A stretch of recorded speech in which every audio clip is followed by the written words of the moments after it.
एक सवाल इस वक्त पूछना सबसे ज़रूरी है। क्या आपका फ़ोन सिर्फ आपका है?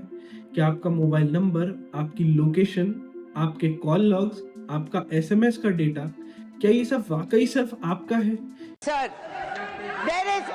sir, this matter is a continuation of what is troubling the House here. There are many ways in which we disrupt democracy, and bringing about the Sanchar Sathi app is yet another instrument of diminishing the right of the citizen, as is the SIR. Nothing will go on record. Why? क्योंकि देश में एक नई व्यवस्था, एक नई तकनीक, एक नया ऐप संचार साथी हमसे ये वादा करता है कि हमें सुरक्षित करेगा, लेकिन हर वादा दो दिशाओं वाली सड़क पर चलता है। एक दिशा सुरक्षा की, दूसरी दिशा नियंत्रण की। और इस वीडियो में हम इसी दो दिशा की सड़क पर चलेंगे, बिना भीड़ भाड़ के, बिना बायस के, बिना डराए, लेकिन बिना छिपाए भी। क्योंकि देश में मोबाइल सिर्फ फोन नहीं, एक जीवन है, और जीवन की निगरानी किसी भी लोकतंत्र में सवाल बनती है। आज भारत में लगभग 118 करोड़ मोबाइल यूजर्स हैं। मोबाइल अब पहचान है, व्यवहार है, आवाज है, यहाँ तक कि जीवन का नक्शा भी। और इसी मोबाइल पर शुरू हुआ है एक नया सिस्टम जिसका नाम है संचार साथी, जो कहता है हम आपको साइबर फ्रॉड से बचाएंगे, हम फर्जी मोबाइल नंबरों को हटाएंगे, हम चोरी हुआ फोन वापस दिलाएंगे। सुनने में अच्छा लगता है, लेकिन सवाल यह है, क्या सुरक्षा हमेशा आजादी की कीमत पर आती है?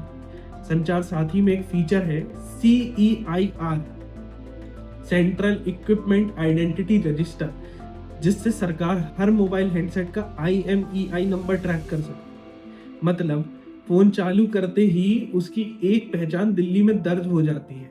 अब बात यह नहीं कि इससे चोरी हुआ फोन पकड़ लिया जाएगा, बात यह है कि सरकार चाहे तो करोड़ों लोगों के फोन की लोकेशन हिस्ट्री जैसे डेटा तक आसानी से पहुंच सकती है। कहने को कहा जाता है कि हम सिर्फ गलत काम करने वाले को पकड़ेंगे, लेकिन दुनिया के हर देश में जहां निगरानी शुरू होती है, वहां गलत का दायरा धीरे धीरे बढ़ता जाता है। Snooping app.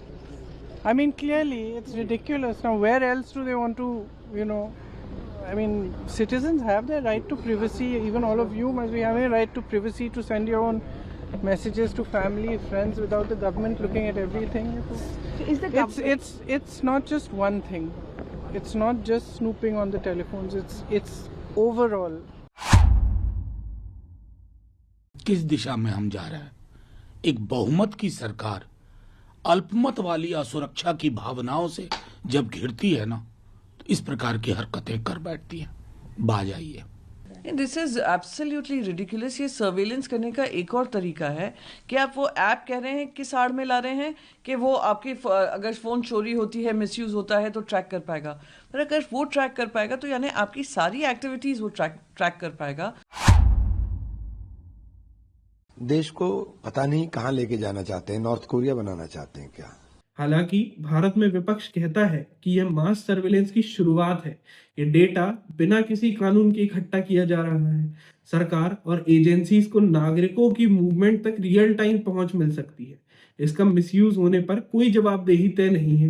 विपक्ष का बड़ा सवाल है कि अगर यह इतना ही हार्मलेस था तो पहले अनइंस्टॉल करने से रोका क्यों गया? पहले एक सर्कुलर आया, यह ऐप ना हटाया जा सकेगा ना डिसेबल किया जाएगा। यानी नागरिक का फोन तो है, पर सरकार तय करेगी कि उसमें क्या रहेगा। अब सवाल बढ़ने लगे तो सरकार ने कहा कि ऐसा कोई नियम नहीं, जिससे नहीं चाहिए वह अनइंस्टॉल कर दे। तो सवाल, पहले आदेश किसने जारी किया था और उसे वापस किसने लिया और क्यों लिया? अगर शुरुआत में ही सब स्पष्ट था तो उलझन पैदा क्यों हुई? अगर एक ऐप सच में ऑप्शनल था तो मैंडेटरी संदेश किसने लिखा? और अगर मैंडेटरी था तो पीछे क्यों हटे? दोनों बातें एक साथ नहीं की जा सकती। पिछले महीने बंगाल, तमिलनाडु, राजस्थान जैसे कई अन्य राज्यों में भी SIR का विवाद छाया रहा। लोगों के वोटर लिस्ट से नाम हटे, गलती का ठीकरा नागरिकों पर फोड़ दिया, पूरा देश परेशान। अब सोचिए, अगर वोटर ID की जांच इतना बड़ा डर पैदा कर सकती है, तो मोबाइल नंबर की जांच, जो आपकी पूरी डिजिटल जिंदगी से जुड़ा है, उसका डर कितना बड़ा होगा? आपका नंबर किसी और के नाम पर निकल जाए, किसी गलत आदमी के पास मिल जाए या सिस्टम गलत तरीके से सस्पेक्टेड नंबर घोषित कर दे, तो आपका बैंक, ओटीपी, यूपीआई, आधार, पैन सब रुक सकता है। क्या ये खतरा बहुत दूर है? जी नहीं।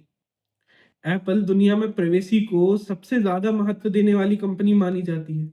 जब एप्पल ने भारत में स्टेट स्पॉन्सर्ड अटैक्स की वार्निंग भेजी तो सरकार ने कहा यह फॉल्स अलार्म था। लेकिन बात वार्निंग की नहीं, बात यह थी कि एक मल्टीनेशनल कंपनी सरकार के डिजिटल बिहेवियर पर शक जता रही थी। यह छोटा इशारा नहीं, यह बहुत बड़ा संकेत था। और अब जब संचार साथी जैसे ऐप आते हैं तो यह सवाल और गहरा हो जाता है, क्या हमारा फोन अब सिर्फ हमारा है? 2024 में हैदराबाद की पुलिस ने कहा कि 3 लाख मोबाइल नंबर फर्जी दस्तावेजों से जारी हुए। भारत कहता है हम साइबर फ्रॉड रोक रहे हैं। चलिए मान लिया, लेकिन दुनिया कैसे कर रही है?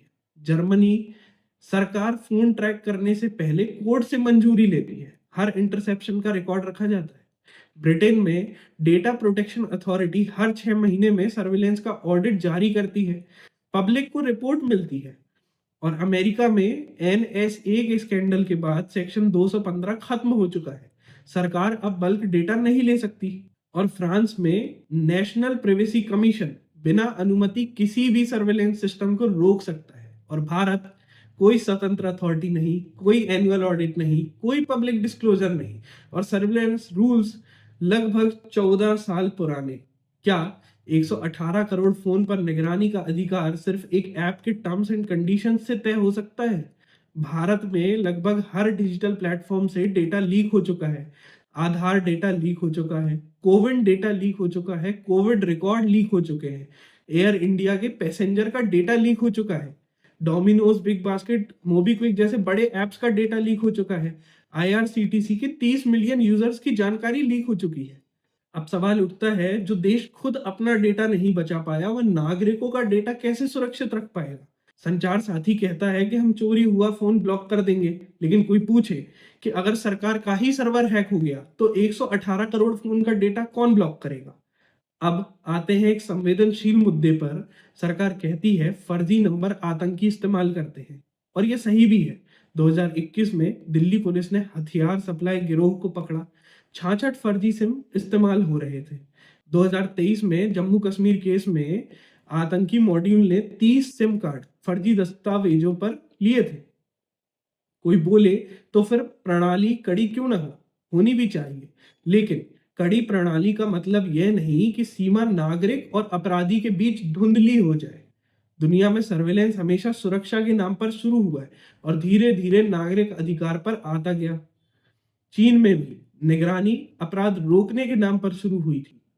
आज हर सड़क पर कैमरा है, हर फोन की चैट स्कैन होती है, हर लोकेशन ट्रैक होती है। भारत का रास्ता कौन सा होगा यह संचार साथी तय नहीं करेगा, इसका उपयोग कैसे किया जाता है यह तय करेगा। सोचिए आपका फोन बंद कर दिया गया केवल इसलिए कि आपके नंबर पर कोई सस्पेक्टेड एक्टिविटी पाई गई। गलती आपकी नहीं, किसी का आपके नाम से निकाला गया सिम। आप क्या करेंगे? आपकी यूपीआई रुकी, आपका बैंक रुका, आपका काम रुका, आपकी पहचान बस एक नोटिफिकेशन से सस्पेंड हो गई। यह मजाक नहीं, यह खतरा है, और यह साइबर क्राइम पोर्टल पर दर्ज हजारों केसों में हो चुका है। अब सवाल, क्या संचार साथी इस समस्या को हल करेगा या इसे और बढ़ाएगा? क्योंकि भारत में नजर रखने की आदत तो है, लेकिन जवाबदेही की नहीं।